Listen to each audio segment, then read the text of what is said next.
Odam ovqatni yeydi. Ovqat esa odamni yeydi. Biz ovqatlanishni qoyillatyapmiz. Ammo ijtimoiy tarmoqdagi axborotlarni qabul qilishda-chi? Juda ham muhim bo'lgan, bizni ongimizga ta'sir qiladigan axborotlarni kuzatishda e'tiborliroq bo'lyapmizmi? Ayniqsa, millatimiz, vatanimiz va hukumatimizga qarshi mazax qiladigan, kamsitadigan, haqoratlaydigan axborotlarni ko'rishda e'tiborli bo'lyapmizmi? Nafaqat ovqatlanishda parhezda bo'lishimiz kerak, balkim g'alamiz axborotlardan ongimizni parhezda tutishimiz kerak.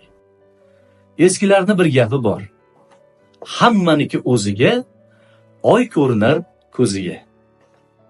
Shu millatni farzandi bo'lganimdan keyin, shu tuproqqa kindik xonim to'kilgandan keyin, shu tinch O'zbekistonda yashayotganimdan keyin vatanim ko'zimga oy ko'rinadi-da.